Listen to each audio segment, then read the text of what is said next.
பாகம் 1 அத்தியாயம் 6. ராஜராஜி நெஞ்சு பக்கத்து துணியை விலக்கி உட்கார்ந்திருக்க பழமநேரி அக்ரஹாரத்து அந்தன பெண்மணி அவள் உடம்பில் பட்ட முன்காயங்களுக்கு மருந்து களிம்பு தடவினாள்.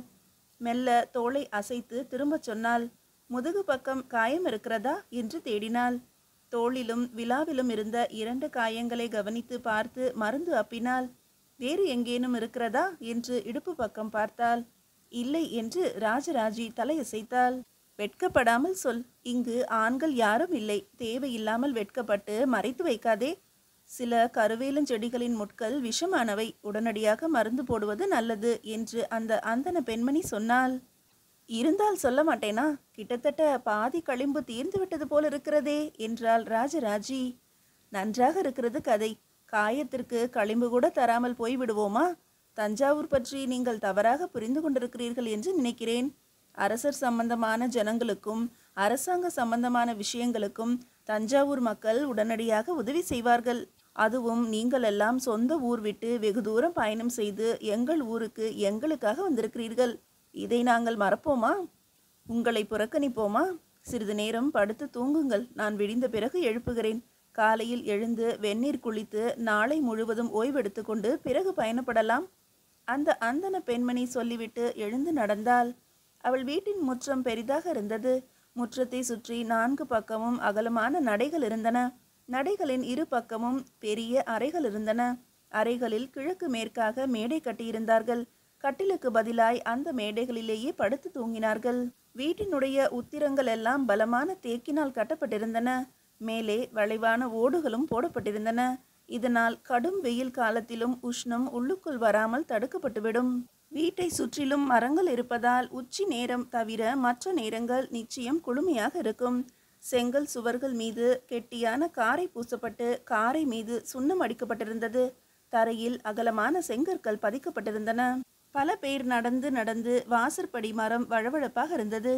இடுப்பு உயரத்திற்கு வெள்ளை சுவரில் நீலம், பச்சை, சிவப்பு வர்ணங்களில் வர்ண கோலங்கள் போடப்பட்டிருந்தன. படங்களும் வரையப்பட்டிருந்தன. அந்த வீட்டில் யாரோ கைதேர்ந்த ஓவியர் இருந்திருக்க வேண்டும். கண்ணப்ப நாயனார் சரித்திர காட்சி ஒன்றும், சுந்தரமூர்த்தி நாயனார் சங்கிலியாரோடு மரத்தடியில் பேசுவது போன்ற ஓவியம் ஒன்றும், நாகத்தின் மீது கூத்தாடும் குழந்தை கிருஷ்ணனும் ராமர் பட்டாபிஷேகமும் காமதேனுவும் வரையப்பட்டிருந்தன. பூஜை அறை வாசலில் வாழை மரம் போல ஓவியம் வரையப்பட்டிருந்தது. மேலே மாவிளை தோரணம் சித்திரமாக எழுதப்பட்டிருந்தது. கந்தர்வர்கள், பூதகணங்கள், தெய்வ மாதர்கள், எக்காலம் ஊதுபவர்கள் என்று பலரும் வீடு சுற்றி பறந்து கொண்டிருந்தார்கள். ஒரு பக்கத்தில் இந்திரனும் வாயுவும் இருக்க, மறுபக்கத்தில் அக்னியும் யமனும் வாசற்படியின் மேலே வரையப்பட்டிருந்தார்கள். வருணனும் ஈசான்யனும் நெருக்கமாக நின்றிருந்தார்கள். அந்த வீட்டில் இது போன்று பல்வேறு விஷயங்கள் நுணுக்கமாக வைக்கப்பட்டிருந்தன. வீட்டின் எதிரெதிர் மூலைகளில் பெரிய குத்து விளக்குகள் வைக்கப்பட்டிருந்தன. அவைகள் ஏற்றப்பட்டு அதனால் வீடு முழுவதும் வெளிச்சம் பரவி இருந்தது. தூண்களின் தலைக்கு மேலே அகல் விளக்குகள் வைக்கும் மாடம் இருந்தது. அங்கும் அகல் விளக்குகள் ஏற்றப்பட்டிருந்ததால் கூரை பக்கமும் வெளிச்சமாக இருந்தது. உள்பக்க ஓடுகளுக்கு சுண்ணம் அடித்திருந்ததால் அந்த வெண்மையில் வெளிச்சம் பட்டு தரை முழுவதும் பரவி இருந்தது. இருட்டிலிருந்து அந்த வீட்டுக்குள் நுழையும் போது வீடு ஜெகஜோதியாக இருப்பது போல தோற்றமளித்தது. வீட்டின் உத்திர கட்டைகளில் காய்ந்த நெற்கதிர்கள் கற்றையாக தொங்கின. நடுமுற்றத்தில் வெயில் படும் இடத்தில் மார்புயர மாடம் அமைத்து அதில் அடர்த்தியாக துளசி வளர்த்திருந்தார்கள். அருகே விளக்கு வைத்திருந்தார்கள். அந்த மாடத்திலும் படங்கள் வரைந்திருந்தார்கள். நீர் ஓடும் வருண மூலையில் முல்லை கொடி வளர்த்திருந்தார்கள். வெளியிலிருந்து உள்ளே நுழையும் போது அந்த முற்றத்தில் பெரிய பித்தளை பாத்திரம் வைத்து சொம்பு வைத்திருந்தார்கள். வந்தவர்கள் முற்றத்தில் இறங்கி கால் கழுவி கொண்டு அப்படியே நடந்து எதிர்ப்பக்கம் படியேறலாம். படியேறினால் அங்கு கயிற்று கொடிகள் தொங்கின. அதில் துணிகள் உலர்த்தப்பட்டிருந்தன. வீட்டில் எல்லா விஷயங்களும் உபயோகமாகவும் வசதியோடும் நிறுவப்பட்டிருந்தன. தூண்களுக்கு மெருகு ஏற்றி ஒரு பளபளப்பு கொடுக்கப்பட்டிருந்தது. உள்ளே நுழைந்ததும் வலது பக்க இடத்தில் மனை போட்டு அந்த மனையின் மீது ஓலைச்சுவடிகள் வைக்கப்பட்டிருந்தன. பெரிதாய் சூரிய சந்திரர் படம் எழுதி அதற்கு மேல் ஓம் என்ற சமஸ்கிருத எழுத்து எழுதப்பட்டிருந்தது. அநேகமாக அது வகுப்பறையாக இருக்கலாம். இடது பக்க நடையில் பெண்கள் அமர்வதற்கான இடம் போல இருக்கிறது. அங்கே பாதி தூரத்துக்கு திரைச்சீலை இழுத்து போடும் வண்ணம் ஒரு அமைப்பு செய்திருந்தார்கள். வேண்டாத போது திரைச்சீலையை நெருக்கி தூணோடு கட்டி விட்டார்கள். தேவர் அடியார்கள் வந்து தங்கி இருப்பதால் இப்போது திரைச்சீலை போடப்பட்டிருக்கிறது. திரைச்சீலைக்கு பின்னே தலைக்கு மனைப்பலகை வைத்து பெண்கள் தூங்கிக் கொண்டிருந்தார்கள். அதற்கு நேரெதிர் மூலையில் மணல் போட்டு உயரமான பானைகள் வைக்கப்பட்டு அவைகள் மூடி வைக்கப்பட்டிருந்தன. நீண்ட கைப்பிடியுள்ள நீர் மொள்ளும் பாத்திரம் ஒன்றும் மேலேயே வைக்கப்பட்டிருந்தது. நிறைய மந்தார இலைகளும் வாழை இலை சருகுகளும் அங்கு கட்டுக்கட்டாக வைக்கப்பட்டிருந்தன. இன்னொரு மூலையில் சிறிய விறகு சுள்ளிகளும் ஈரமில்லாத நன்கு உலர்ந்த வரட்டிகளும் கூடையில் இடப்பட்டு மேலே மூங்கில் தட்டுக்களால் மூடப்பட்டிருந்தன. வாசற்படிக்கு நேர் எதிரே இன்னொரு படி. அந்த படியின் வழியாக சமையல் அறைக்கும் சமையலறை வழியாக கொல்லைப்புறத்துக்கும் போய்விட முடியும். இங்கிருந்து பார்த்தாலே கொல்லைப்புறத்தின் விளக்குளி தெரிகிறது. கொல்லைப்புறத்தில் வேட்டிகளும் புடவைகளும் மேல் துண்டுகளும் உலர்த்தப்பட்டிருந்ததையும் இங்கிருந்தே பார்க்க முடிந்தது. வீட்டு வாசலுக்கும் அகலமான மரக்கதவு நிலைப்படியில் கஜலட்சுமி உருவமும் 2 பக்கமும் கந்தர்வர்கள் அன்னபட்சி குத்துவிளக்கு என்று மங்கள சின்னங்களும் செதுக்கப்பட்டிருந்தன. கதவு குமிழ்களில் தந்த உருளைகள் பொருத்தப்பட்டிருந்தன. கதவுக்கு அப்பால் 2 பக்கமும் 3 தூண்களோடு கூடிய அகலமான திண்ணைகள். திண்ணை தூண்களின் மேல் பக்கம் பித்தளையால் பட்டை போடப்பட்டிருந்தது. திண்ணையில் வழிப்போக்கர்கள் சிலர் உறங்கிக் கொண்டிருந்தார்கள். என்ன, ஏதோ காணாததை காண்பது போல எங்கள் வீட்டை சுற்றி சுற்றி பார்க்கிறாயே? அந்தன பெண்மணி கேட்டாள். இல்லை, காஞ்சி மாநகரம் ஒரு நாகரிகமான இடம்தான். ஆனால் இவ்வளவு நறுவிசாக வீடு வைத்துக் கொள்வதை நான் பார்த்ததே இல்லை. வீடு முழுவதும் வெள்ளை அடித்து இடுப்பு உயரத்துக்கு படங்கள் எழுத வேண்டும் என்று எப்படி தோன்றியது என்று வியந்து கொண்டிருக்கிறேன். தூண்களுக்கு பித்தளை பட்டைகள் போடுவதை இப்போதுதான் பார்க்கிறேன். எங்கள் பக்கமும் குருவிகளுக்காக கதிர் கட்டுவது உண்டு. ஆனால் நீங்கள் நாலா பக்கமும் கதிர் கட்டியிருக்கிறீர்கள். நாலா பக்கமும் குருவிகள் வந்து கொத்த வேண்டும் என்று எதிர்பார்க்கிறீர்கள் போல இருக்கிறது. இதுவும் அழகாகத்தான் இருக்கிறது. முற்றத்தில் முல்லை கொடி, துளசி மாடம், பின்னால் கொல்லைப்புறம், மேலே வெள்ளை ஓடு, எல்லாமும் அற்புதமாக இருக்கின்றன. தஞ்சாவூர் நாகரிகத்தின் உச்சான இடத்தில் இருப்பது நன்கு தெரிகிறது. ராஜராஜி குரலில் வியப்பு குறையாமல் பேசினாள். இது சாதாரண வீடு. வருமானம் அதிகம் இல்லாதது. என் புருஷனுக்கு சம்பாதிப்பதில் விருப்பமில்லை. ஊர் ஊராக பயணப்படுவதிலும் ஆசை இல்லை. கோவில் பூஜைகளிலும் கலந்து கொள்ள மாட்டார். வெறுமே திண்ணையில் அமர்ந்து ஊர் மக்கள் நலனுக்காக நாள் தவறாது வேதம் சொல்லுவதும் ஜபம் செய்வதும் தான் அவரது வேலை. அதற்காகத்தான் எங்களுக்கு மானியம் தரப்படுகிறது. என் மாமனார் வேதம் கூட சொல்வதில்லை. இடைவிடாது காயத்ரி மந்திர ஜபம் மட்டும் செய்து கொண்டிருக்கிறார். அதற்காக அரசாங்கத்திடமிருந்து மானியம் வாங்குகிறார். எவரோடும் எதுவும் பேச மாட்டார். உணவு போடு என்று கூட சொல்ல மாட்டார். நாம கவனித்துதான் போட வேண்டும். சாப்பிடுகிற தூங்குகிற நேரம் தவிர மற்ற நேரமெல்லாம் காயத்ரி மந்திரம் ஜெபித்து கொண்டு இருப்பார். ஊரில் யாருக்காவது உடம்பு சரியில்லை என்றாலோ வேறு ஏதேனும் பிரச்சனை என்றாலோ அந்த வீட்டு வாசலில் போய் அமர்ந்து சிறிது நேரம் ஜெபம் செய்துவிட்டு வருவார். சில சமயம் பிரச்சனைகள் தீர்ந்து போகும். அதனால் என் மாமனாருக்கும் புருஷனுக்கும் இந்த ஊரில் மிக மரியாதை உண்டு. பெரிய வசதிகள் இல்லை எனினும் சாப்பாட்டிற்கு குறைவில்லை. அந்த அந்தன பெண்மணி நிறைவோடு பேசினாள். உன் பெயர் என்ன? ராஜராஜியை நோக்கி கேட்டாள். ராஜராஜி தன் பெயர் சொன்னாள். என் பெயர் குமுதினி. நான் பிறந்த ஊர் காவிரி கரைக்கு எதிரே இருக்கிற மருவூர். இங்கிருந்து 2 காத தூரம். பழமர்நேரியை விட மருவூர் இன்னும் செழிப்பான கிராமம். பழமர்நேரியை போல எங்கள் ஊரும் பிரம்மதேயம், அதாவது அந்தணர்களுக்கு தானமாக கொடுக்கப்பட்ட கிராமம். மக்கள் வரி அதிகம் செலுத்த வேண்டியதில்லை. அரசுக்கு கொடுக்க வேண்டிய வரியை கோவிலுக்கு செலுத்தி கோவிலை நன்கு பராமரித்து வந்தால் போதும். எங்கள் மருவூரில் மிக அழகான மகாமாயா கோயில் உண்டு. ஆமாம், காஞ்சியில் உன் வீடு பெரிய மாளிகையா? ஒரு காலத்தில் மாளிகையாக இருந்தது. இப்போது அப்படி இல்லை. என் பாட்டியார் காலத்தில் சம்பாதித்த சொத்து அந்த மாளிகை. ஆனால் இப்போது அதை நிர்வகிக்க கூட முடியவில்லை. அம்மா அதிகமாக நடனம் ஆடுவது இல்லை. இளம் வயதிலேயே வணிகர் ஒருவரை திருமணம் செய்து கொண்டார். அப்பாவுக்கு அம்மா நடனம் ஆடுவதில் விருப்பமில்லை. எனவே அம்மா எனக்கு நடனம் கற்றுக் கொடுத்தால். எனக்கு காஞ்சிபுரத்தில் தலைக்கோலி பட்டம் கொடுத்திருக்கிறார்கள். அடடே, தலைக்கோலி! அப்படியானால் நாட்டியத்தில் மிக சிறந்தவள் என்று அர்த்தம் அல்லவா? ஆம், 10 பேருக்கு பயிற்சி கொடுக்கும் அளவுக்கு திறமை உள்ளவள் என்றுதான் பொருள். காஞ்சிபுரத்தில் பள்ளி நடத்தி கொண்டிருந்தேன். அந்த நாட்டிய பள்ளியை என் இளைய சகோதரியிடம் கொடுத்துவிட்டு இளவரசர் ராஜேந்திரரின் கட்டளைப்படி தஞ்சாவூருக்கு வந்திருக்கிறேன். ஆமாம், பல நூறு தேவரடியார்களை தஞ்சைக்கு வர சொல்லி மன்னர் உத்தரவிட்டிருக்கிறாராம். நானும் கேள்விப்பட்டேன். மிக பெரிய கோவில் கட்டப் போகிறாராம். கோவில் கட்டுவதற்கு தேவரடியார்களின் உதவி நிச்சயம் தேவையாம். உழைப்பவர்களுக்காக மாலை வேளைகளில் நடனமாடுவதற்காக கூப்பிட்டிருக்கிறார்களா? அதுவும் ஒரு வேலைதான். அதனால் காலை ஓய்வெடுக்கலாம் என்பதில்லை. காலையில் விதவிதமான உடைகள் உடுத்தி கொண்டு சிற்பிகள் சொல்வது போல படம் வரைவதற்கு அசையாமல் நிற்க வேண்டும். நாங்கள் உடுத்தி கொண்டிருப்பதை சிற்பிகள் அப்படியே படமாக வரைந்து அதை ஆதாரமாக வைத்து சிலைகள் செய்வார்கள். சிலைகள் செய்கிற போதும் அவர்கள் அருகே போய் அவர்கள் சொல்படி நின்று சிலை செய்ய உதவி செய்ய வேண்டும். இவைகளை நான் காஞ்சிபுரத்திலும் செய்திருக்கிறேன். அப்படியா? இதற்கும் மானியம் உண்டா? குமுதினி கேட்டாள். ஆமாம், அது தவிர சிற்பிகள் விருப்பப்பட்டு காசுகள் தருவார்கள். காஞ்சியிலும் வாழ்க்கை கஷ்டமில்லை. எல்லோருக்குமே நல்ல வருமானம், செழிப்பான விவசாயம். ஆனால் அவ்வப்போது போர் வரும்போதுதான் வாழ்க்கையை பற்றி பயமாக இருக்கிறது. ராஜராஜி அடிக்குரலில் பேசினாள். நன்றாக சொன்னாய் ராஜி. போர் பற்றிய பேச்சு வந்துவிட்டால் மனதே இருண்டு போகிறது. அடிக்கடி போர் நடக்கக்கூடாது என்பதற்காகத்தான் என்னுடைய மாமனார் அதிகம் பேசாது காயத்ரி ஜெபம் செய்து கொண்டிருப்பதாக சொல்கிறார். ஆனாலும் இங்கொன்றும் அங்கொன்றுமாய் போர் வரத்தானே செய்கிறது. அப்படி இருந்தால் பரவாயில்லையே. முன்பு போல லட்சோப லட்சம் வீரர்கள் ஊர் விட்டு ஊர் போவதும், எங்கேயோ மலைநாடுகளில் போர் செய்துவிட்டு குற்றுயிராய் திரும்புவதும், இல்லையேல் அங்கேயே செத்து போவதும், இங்குள்ள பெண்டு பிள்ளைகள் அனாதையாவதும், அடே அப்பா, எத்தனை வேதனைகள், எத்தனை துன்பங்கள்! இந்த சோழ நாடு எப்படித்தான் இத்தனையும் ஏற்றுக்கொண்டிருக்கிறதோ? ராஜராஜி கவலையாக பேசினாள். இனி யுத்தம் அதிகம் வர வாய்ப்பில்லை என்று என் புருஷன் சொன்னார். மன்னர் உடையார் ஸ்ரீ ராஜராஜ தேவருக்கு யுத்தத்தின் மீது பிடிப்பு குறைந்து விட்டதாம். எல்லைகள் பலப்படுத்தப்பட்டு விட்டன. ராஜேந்திர சோழர் மேல்பாடியில் குடியிருக்க வடக்கே மேற்கே எவரும் வந்து நம் தேசத்தை தாக்கப் போவதில்லை. பாண்டிய வளநாட்டில் நம் மந்திரிகள் அரசாட்சி செய்து கொண்டிருக்க அங்கிருந்தும் தாக்குதல்கள் வராது.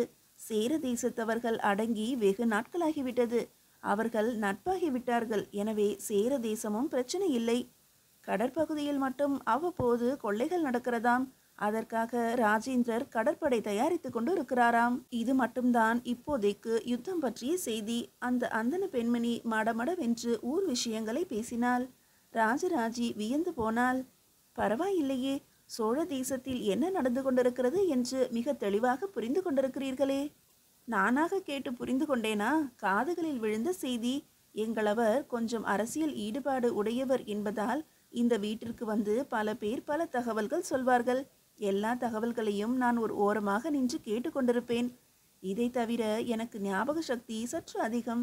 எந்த வருடம் என்ன நடந்தது, யார் என்ன செய்தார்கள் என்கிற விவரங்களை நான் மனதில் பதிய வைத்து விடுவதால் என் கணவரே என்னிடம் விஷயங்களை கேட்டு ஞாபகப்படுத்திக் கொள்வார்.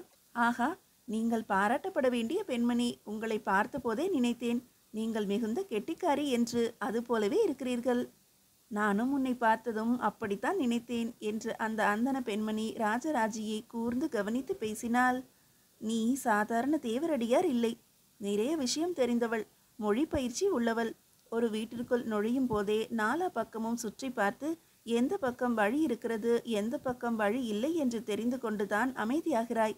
எனவே நீயும் லேசுப்பட்டவள் இல்லை என்பது புரிந்துவிட்டது. அவள் பேச்சுக்கு ராஜராஜி வாய்விட்டு சிரித்தாள். சரி, கோவில் எங்கே கட்டப்போகிறார்கள்? தஞ்சையில். தஞ்சை இங்கிருந்து எவ்வளவு தூரம்? இங்கிருந்து அரை காதம் திருக்காட்டுப்பள்ளி, திருக்காட்டுப்பள்ளியிலிருந்து ஒரு காதம் திருவையாறு, திருவையாறிலிருந்து 1.5 காதம் தஞ்சாவூர். மொத்தத்தில் 3 காத தூரத்தில் இருக்கிறது தஞ்சாவூர். அங்கே போவதற்கு வழி நன்றாக இருக்குமா? என்ன இப்படி கேட்டுவிட்டாய்? நீ தஞ்சாவூர் எல்லையை தொட்டாகிவிட்டது என்பது உனக்கு புரியவில்லையா? வழிநெடுக ஆங்காங்கே செழிப்பான கிராமங்கள், வேளாளர் குடியிருப்புகள், வியாபார ஸ்தலங்கள், அக்ரஹாரங்கள், கோயிலை சுற்றியுள்ள சில குடியிருப்பு இடங்கள் என்று ஏதாவது வந்து கொண்டே இருக்கும். திருவையாறு கிட்டத்தட்ட ஒரு நகரம் போல. பெரிய கோவில், கோவிலை சுற்றி ராஜவீதி, ராஜவீதியிலிருந்து கிளை கிளையாக பிரியும் பல தெருக்கள். ஒவ்வொரு வகுப்பினருக்கும் தனித்தனியே தெருக்கள் வைத்து வீடுகள் கட்டி கொடுக்கப்பட்டிருக்கின்றன. திருவையாறில் கிடைக்காத பொருளே இல்லை. போகும்போது ஐயாரப்பனை தரிசித்து விட்டு போ. பிறகு என்ன ஊர் வரும்? திருவையாறு தாண்டியவுடன் கருந்தட்டைக்குடி என்ற ஊர் வரும். பிறகு தஞ்சையின் எல்லை ஆரம்பித்துவிடும். அகழியை தாண்டி கோட்டை, கோட்டையை தாண்டி உள்ளே போனால் மிக பெரிய மாளிகை தெரியும். மாளிகையை சுற்றி நகரம் இருக்கிறது. குதிரைகளும் யானைகளுமாய் ஊர் கலகலப்பாக இருக்கும். கோவிலுக்கான வேலைகளை துவங்கிவிட்டார்களா? இல்லை, அதற்கு நாள் பார்த்து வைத்திருக்கிறார்கள். போன பௌர்ணமி கூட அரண்மனையில் பூஜை போட்டுவிட்டு முதன் மந்திரி பிரம்மராயரை பார்த்து என் புருஷன் 3-4 தேதிகள் சொல்லிவிட்டு வந்தார். ஏதேனும் ஒரு தேதியில் அஸ்திவாரம் தோண்டலாம் என்று குறித்து கொடுத்திருக்கிறார். கோயில் கட்டாமல் போக ஏதும் வாய்ப்பு இருக்கிறதா? ராஜராஜி கேட்டாள். குமுதினி இந்த கேள்விக்கு திகைத்து போனாள். கோயில் நிச்சயம் கட்டப்படும் ராஜராஜி. வெளியே ஆண் குரல் கேட்டது. மும்முடி சோழ பிரம்மராயர் உள்ளே நுழைந்தார். மீதியை அடுத்த அத்தியாயத்தில் காணலாம். அத்தியாயம் 7. சோழ சாம்ராஜ்யத்தின் சேனாதிபதியும் சுந்தர சோழர், உத்தம சோழர், ராஜராஜர் என்று 3 சோழ பேரரசர்களுக்கு துணையாக நின்று மும்முடி சோழ பிரம்மராயர் என்று பெயர் பெற்றவரும், மிகுந்த கெட்டிக்காரரும், அனுபவஸ்தரும், அமைதியானவரும், சோழ தேசத்திற்காக தன் வாழ்க்கையையே அர்ப்பணித்தவரும், எந்நேரமும் மக்கள் நலனிலேயே நாட்டமாக இருப்பவரும், எவரிடமும் பாரபட்சம் இல்லாமல் நடந்து கொள்பவரும், அளந்து நிதானமாக பேசுகிறவருமான கிருஷ்ணன் ராமன் என்கிற பெயர் கொண்ட பிரம்மராயர் வாசற்படியில் நின்று நடுக்கூடத்தில் கைகட்டி பேசுகின்ற தேவரடியார் தளிச்சேரி பெண் ராஜராஜியை உற்று பார்த்தார். பெண்களில் பலவிதம் உண்டு. ஆண் ஒருவன் சற்று தொலைவில் நின்று பார்க்கிறான் என்று தெரிந்ததுமே எங்கேனும் பதுங்கிக் கொள்கிற பெண்கள் சோழ தேசத்தில் உண்டு. அப்படி பதுங்கிக் கொள்ளாது ஆண்கள் வரவை தெரிந்து கொண்டு சற்று முன்னேறி வருக வருக என்று அழைத்து உள்ளே வந்ததும் விலகி நின்று பேசுகிற பெண்களும் உண்டு. அச்சமின்றி எதிரே வந்து கை கூப்பி வணக்கம் சொல்லி உள்ளே அழைத்து போய் ஆசனம் கொடுத்து எதிரே சற்று தொலைவில் நின்றபடி முகம் பார்த்து பேசுகிற பெண்களும் உண்டு. ஆண்களை பற்றி எந்த அச்சமும் இல்லாமல் உறுத்து பார்த்து பார்க்கும்போதே அவர்களை எடை போட்டு அவர்கள் பதிலுக்கு உறுத்து பார்க்கும் போதும் அந்த பார்வையை மதிக்காது அலட்சியம் செய்து அவர்கள் பேச்சுக்கு பதில் பேச்சு கொடுத்து திக்குமுக்காட வைக்கும் பெண்களும் உண்டு. இதில் ராஜராஜி 4வது வகை என்று பார்த்த உடனேயே பிரம்மராயர் புரிந்து கொண்டு விட்டார். சபை ஏறி நடனமாடுகிற தேவரடியார் பெண்களுக்கு ஆண்களை பற்றிய அச்சம் அதிகம் இல்லை எனினும் அந்த கூட்டத்திலும் வெட்கப்பட்டு பதுங்குகிற பெண்கள் இருக்கிறார்கள். மெல்லிய குரலில் பேசும் பெண்கள் அவர்களிடத்திலும் உண்டு. ஆனால் இவளை போல கை கட்டி வாசல் பக்கம் நின்று குரல் கொடுத்தும் அதிர்ச்சி அடையாது நீ வருவாய் என தெரியும் என்பது போலவே நிற்கின்ற பெண்கள் தேவரடியார் வட்டத்தில் குறைவுதான். அரசியல் விஷயங்களை நன்கு தெரிந்த பெண்கள்தான், அரசியல்வாதிகளோடு ஒட்டி பழகிய பெண்கள்தான் இவ்விதம் தைரியத்தோடு இருப்பார்கள். ராஜராஜி நிற்றலும் அவள் பார்வையும் அசைவும் அவளுக்கு சோழ அரசியல் அத்துப்படி என்பதும் ஆண்களுடைய கோபதாபங்கள் அவளை மிரட்சியடைய செய்யாத விஷயம் என்பதும் எளிதில் புரிந்தது. எந்த விஷயத்தையும் எந்த சூழ்நிலையிலும் ராஜராஜியால் சமாளிக்க முடியும், மீண்டு வெளியே வர முடியும் என்பது அவள் உதட்டு அழுத்தத்தில் தெளிவாயிற்று. வணக்கம் பிரம்மராயரே. அவள் சற்று திரும்பி வாசற்படி நோக்கி கை கூப்பினாள். சுற்றுமுற்றும் பார்த்து அங்கிருந்து உயரமான ஒரு ஆசனத்தை எடுத்து நடுக்கூடத்தில் போட்டாள். அமருங்கள் என்று தன் வீடு போல கை காட்டினாள். நடுக்கூடத்திற்கு வந்த பிரம்மராயர் திரும்பி அந்த அந்தன பெண்மணியை பார்க்க அந்தன பெண்மணி சற்று விலகி வாருங்கள் என்று மெல்லிய குரலில் அழைத்தாள். என்ன குமுதினி, ராஜராஜி என்ன சொல்கிறாள்? விலகி நின்ற குமுதினியை பார்த்து பிரம்மராயர் கேட்டார். அகலமான உயரமான அந்த ஆசனத்தில் அமர்ந்து கொண்டார். ஒரு காலை மடித்து ஒரு காலை தொங்கவிட்டு பிரம்மராயர் நிமிர்ந்து உட்கார்ந்ததை பார்த்தால் சில விஷயங்கள் பேசிவிட்டுத்தான் போவார் என்பது போல ராஜராஜிக்கு தோன்றியது. ஆனால் ராஜராஜி அதிகம் பேசவில்லை. இந்த வீட்டை உன்னிப்பாக பார்க்கிறாள். அது எது எது எங்கே இருக்கிறது, யார் யார் இருக்கிறார்கள் என்று வேகமாக நோட்டமிடுகிறாள். அது பெண்களின் இயல்புதானே. ஒரு வீட்டிற்குள் நுழைந்தவுடன் அந்த வீடு எப்படி இருக்கிறது, பொருட்கள் எப்படி வைக்கப்பட்டிருக்கின்றன என்பதை புரிந்து கொண்டு அந்த வீட்டில் உள்ளவர்களை எடை போடலாம் என்று முயற்சிப்பார்கள். எடை போட்டு எந்த அளவு பழகலாம் என்றும் அவர்கள் தீர்மானம் செய்வார்கள். சற்று சிரிப்போடு பிரம்மராயர் சொன்னார். இருக்கலாம். என்னை என்ன விதமாக எடை போட்டிருக்கிறார்கள் என்றுதான் தெரியவில்லை. குமுதினியும் குறும்பு சிரிப்போடு ராஜராஜியை பார்த்து பேசினாள்.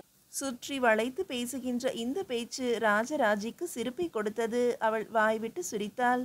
காஞ்சிபுரத்திலிருந்து 6 நாள் பயணம் செய்து பழமர்நேரிக்கு நான் வந்தது குமுதினியை எடை போடவா? எனக்கு வேறு பல வேலைகள் கொடுத்திருக்கிறார்கள். தஞ்சைக்கு போய் கோயில் கட்டுகிற இடத்தில் காலையும் மாலையும் நடனமாடச் சொல்லி இறைவன் புகழை பாடச் சொல்லி உத்தரவிட்டிருக்கிறார்கள். நீங்கள் நான் ஏதோ வேவு பார்க்க வந்தவள் போல பேசுகிறீர்களே. ராஜராஜி சிரித்தபடி பேசிவிட்டு சட்டென்று சிரிப்பை நிறுத்தி கொண்டாள்.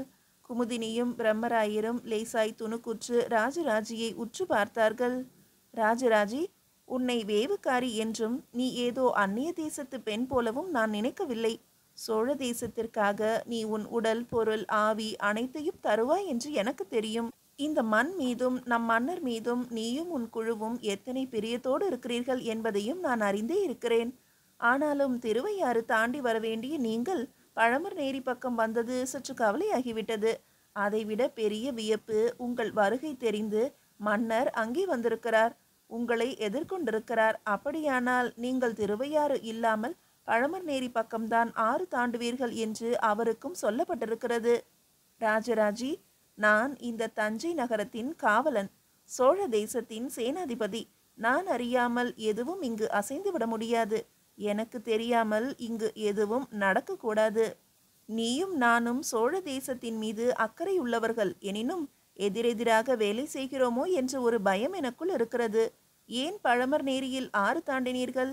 அவ்வளவு தொலைவு எதற்காக வண்டி ஓட்டி கொண்டு வந்தீர்கள்?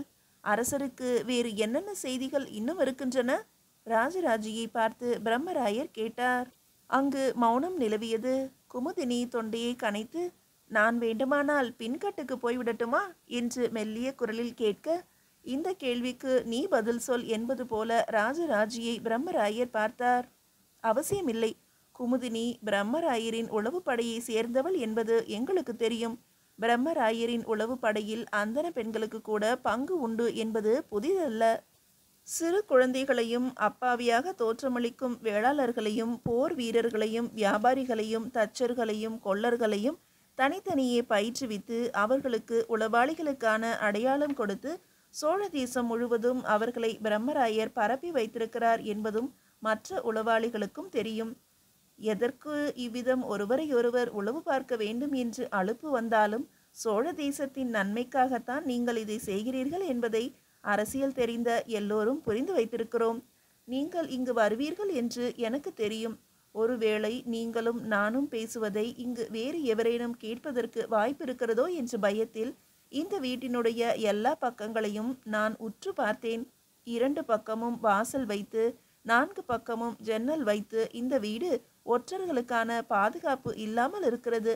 ஆயினும் இங்கே உங்களின் ஒற்றர் ஒருவரை குடி வைத்திருக்கிறீர்கள். குமுதினி, குமுதினியின் கணவர், குமுதினியின் அப்பா எல்லோருமே உங்களுடைய ஒற்றற்படையை சேர்ந்தவர்கள் என்பதும் ராஜேந்திர சோழருக்கு தெரியும். ராஜேந்திர சோழர் இவர்களை பற்றிய விவரங்களை எனக்கு கொடுத்தே அனுப்பியிருக்கிறார்.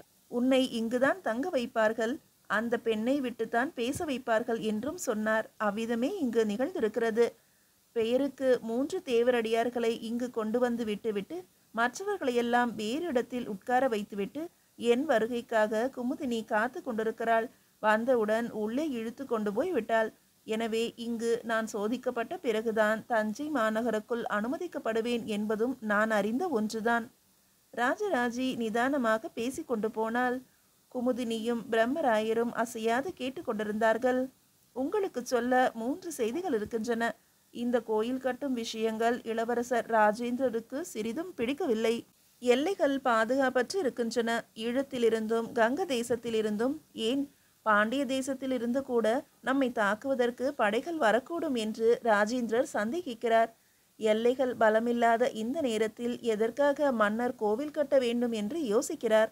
செங்கல் கட்டடங்களை கருங்கல் கட்டடங்களாக மாற்றுவது பற்றி அவருக்கு எந்தவிதமான ஆட்சேபனையும் இல்லை. ஆனால் வரைபடத்தில் கண்டது போல 4 பனை உயரமுள்ள ஒரு தனி விமானத்தை எழுப்புவது என்றால் எவ்வளவு வருடங்கள் பிடிக்கும் என்று கேட்கிறார். எத்தனை ஆட்கள் வேண்டும், எங்கிருந்து கல் எடுத்து வரப்படும் என்றெல்லாம் யோசித்து இது தேவைதானா என்று கேள்வி கேட்கிறார். இதை தவிர இன்னொரு செய்தியும் உண்டு. செம்பியன் மாதேவியின் உடல்நிலை கவலைக்கிடமாக இருக்கிறது. நாங்கள் வருகிற போது திருவக்கரையில் 3 நாட்கள் தங்கினோம். செம்பியன் மாதேவியார் அங்குதான் காளி கோயில் கட்டி கொண்டிருக்கிறார். அவர்கள் உடம்பு இளைத்திருக்கிறது. எழுந்து நின்றால் தலை சுற்றுகிறது, கண்கள் வீங்கி இருக்கின்றன. சற்று நேரம் உட்கார்ந்திருந்தாலும் கூட காலில் நீர் கோர்த்து விடுகிறது. கால் நாழிகைக்கு ஒருமுறை எழுந்து சற்று நடந்துவிட்டு வந்து அமருகிறார். காளி கோயில் கட்டுமான பணி முடியும் தருவாயில் இருக்கிறது. செம்பியன் மாதேவியின் மனநிலை எப்படி இருக்கிறது? புலம்புகிறார். அதிகம் தனக்குத்தானே பேசிக்கொள்கிறார். அப்படி பேசுவதை யாரேனும் கேலி செய்து விடுவார்கள் என்று சிறிய ஆசனத்தை காளிக்கு எதிலே போட்டுக்கொண்டு காளியிடம் பேசுவது போல உரக்க பேசுகிறார். மனநிலை லேசாக பாதித்திருப்பதை உணர முடிகிறது. பார்வையில் கூர்மை மழுங்கி வருகிறது. சோழிகள் உருட்டி பிரசன்னம் பார்த்தபோது இன்னும் 3 மாதங்களுக்கு மேல் செம்பியன் மாதேவியார் உயிர் வாழ மாட்டார் என்று சோழிகள் சொல்லின. நல்லது, சோழ சாம்ராஜ்யத்தில் உயர்ந்த நிலையில் இருப்பவர்களை எல்லாம் சோழிகள்தான் உருண்டு உருண்டு தீர்மானிக்கின்றன. என்றைக்கு இந்த பைத்தியக்காரத்தனங்களை எல்லாம் விடப்போகிறீர்களோ தெரியவில்லை. பிரம்மராயர் அழுத்து கொண்டார். நீங்கள் நினைப்பது தவறு பிரம்மராயரே. அங்கே ஜோசியம் சொன்னது ஒரு இளம் பிள்ளை, 12 வயது பாலகன். ஆனால் தமிழ் பாட்டு அவனுக்கு அருவியாக ஓடுகிறது. செம்பியன் மாதேவியாரோடு இந்த 3 மாதமும் அந்த பையன்தான் இருக்கிறான். செம்பியன் மாதேவியின் சொல்படிதான் பிரசன்னமும் பார்க்கப்பட்டது. 3 மாதங்கள் தான் உயிரோடு இருப்பீர்கள் என்று அவரிடம் சொல்லப்பட்டதா? ஆமாம், அவர்தான் கேட்டு தெரிந்து கொண்டார். மிகுந்த சந்தோஷம் என்று வான் நோக்கி கை கூப்பினார். மரணத்திற்கு தயாராகிவிட்டார் என்று அவர் முகம் எனக்கு தெளிவாக காட்டியது.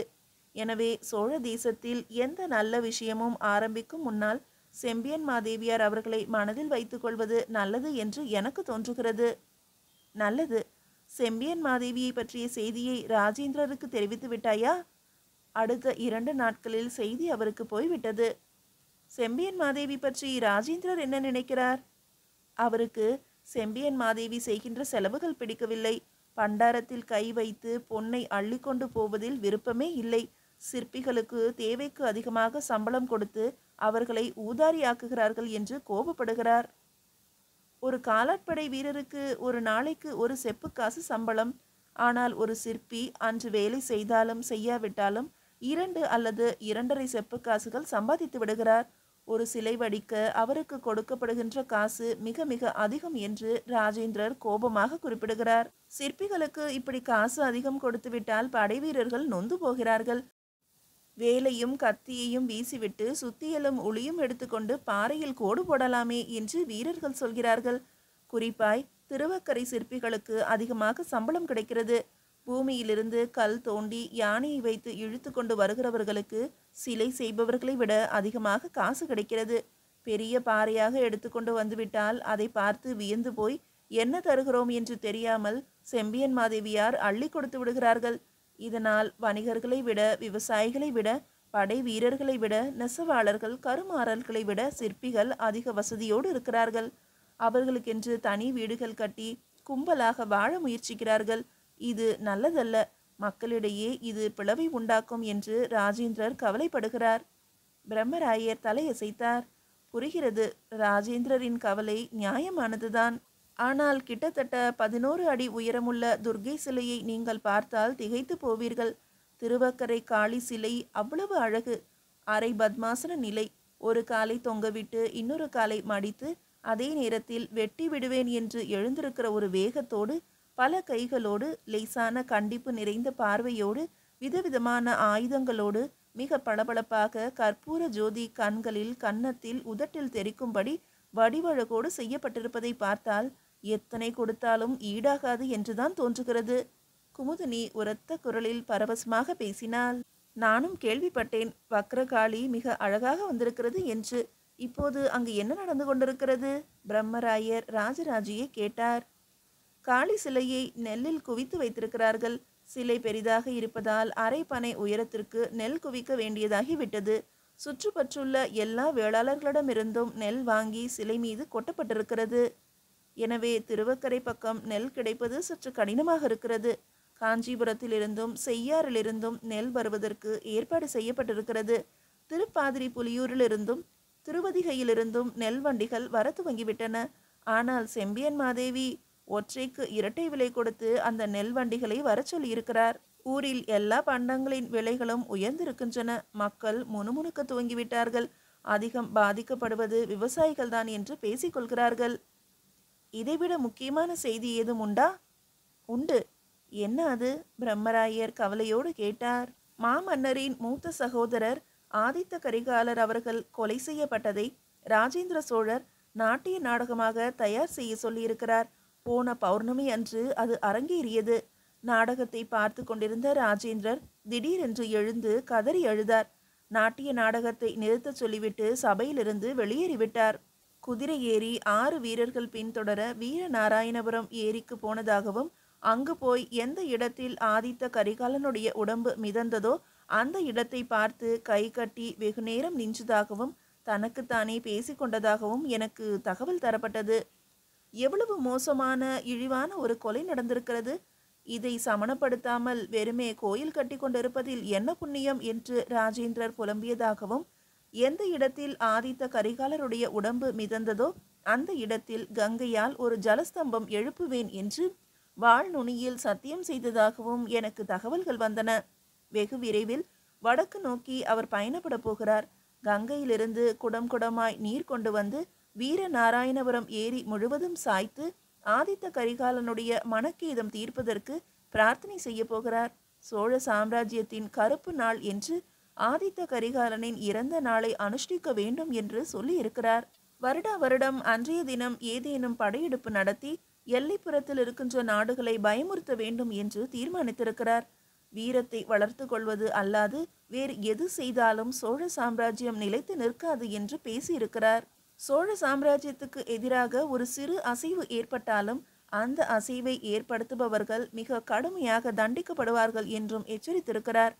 ராஜேந்திர சோழரின் கோபம் அங்குள்ள சேனாதிபதிகளுக்கு கவலையை கொடுத்திருக்கிறது. இதை உங்களுக்கும் மன்னருக்கும் தெரிவிக்க எனக்கு கட்டளை இருக்கிறது. உனக்கு கட்டளை இட்டது யார்? பிரம்மராயர் சற்று விவரமாக கேட்டார். இளவரசர் ராஜேந்திர சோழரின் அணுக்கியார் பறவை நாச்சியார் இதை உங்களிடம் சொல்லச் சொன்னார். ராஜராஜி சொல்ல பிரம்மராயர் கண்மூடி முகம் சுருக்கினார். என்ன, எதற்காக முகம் சுருக்குகிறீர்கள்? ராஜராஜி கூர்மையாக அவரை பார்த்தபடி கேட்டாள். சோழ தேச அரசியல் இப்போது படை வீரர்கள் கையிலோ அல்லது சேனாதிபதிகளின் கையிலோ இல்லை, முற்றிலுமாக தேவரடியார்கள் கைகளுக்கு போய்விட்டது என்று தோன்றுகிறது, பிரம்மராயர் அலுப்போடு சொன்னார். இந்த வார்த்தையை நீங்கள் சொல்வீர்கள் என்று எனக்கும் தெரியும். எனக்கு செய்தி சொல்லி அனுப்பிய பறவை நாச்சியாருக்கும் தெரியும். இதை சொன்னவுடன் உங்களுக்கு ஒரு பெயரை சொல்ல சொல்லியும் எனக்கு உத்தரவு இருக்கிறது. என்ன பெயரை சொல்ல போகிறாய்? மாமன்னர் ராஜராஜ சோழரின் உற்ற துணைவியார் தில்லை அழகி என்று அவரால் பாராட்டப்பட்ட ராஜராஜ சோழரின் 4வது துணைவியார் பழுவூர் நக்கன் பஞ்சவன் மாதேவியின் பெயரை உங்கள் காதுகளில் நன்றாக புத்தியில் உரைக்கும்படி உரக்கச் சொல்ல உத்தரவு கொடுக்கப்பட்டிருக்கிறது. ராஜராஜி சொல்ல பிரம்மராயர் திடுக்கிட்டார். மன்னரின் துணைவியான பஞ்சவன் மாதேவியும் தேவரடியார் குலத்தை சேர்ந்தவர். இன்றைக்கு நடக்கும் அரசியலில் அவர் பங்கு மிக முக்கியமானது. மன்னர் கோயில் கட்ட தீர்மானித்ததும் அவருக்கு பக்கபலமாக பஞ்சவன் மாதேவியார் முழு வேகத்தில் செயல்படுகிறார். பழமர்நேரியிலிருந்து அரைக்காத தூரத்தில் இருக்கும் திருக்காட்டுப்பள்ளியில் தனி மாளிகையில் தற்காலிகமாக குடியிருந்து தினமும் மன்னரோடு கோவில் பற்றி விவாதித்து கொண்டிருக்கிறார். உலகத்தில் உள்ள தேவரடியார்களை கேலி செய்யும் போது அந்த தேவரடியார்களில் ஒருவரான பஞ்சவன் மாதேவியை நினைத்து கொண்டால் கேலி செய்ய மனம் வராது. அவர் செய்த தியாகத்தை புரிந்து கொண்டால் இகழ்ச்சியாக பேச தோன்றாது. பிரம்மராயர் கை கூப்பினார். மன்னித்து விடு ராஜராஜி, எனக்கு வயதாகிவிட்டது. அதனால் அடிக்கடி அலுப்பு ஏற்படுகிறது. அந்த அலுப்பு தாங்காமல் நான் அடிக்கடி சற்று அவசரப்பட்டு போகிறேன். வடபக்கத்திலிருந்து வீசும் பனிக்காற்றை தடுத்து நிறுத்தும் இமயம் போல தமிழகத்தில் அந்நியர் தலையீடு இல்லாமல் உயர்ந்து நின்று காப்பாற்றி வரும் பிரம்மராயர் வருத்தப்பட்டு பேசியது ராஜராஜிக்கு வேதனையாக இருந்தது. குமுதினி அதைவிட வேதனைப்பட்டாள். கவலையோடு பிரம்மராயரையே பார்த்து கொண்டிருந்தாள்.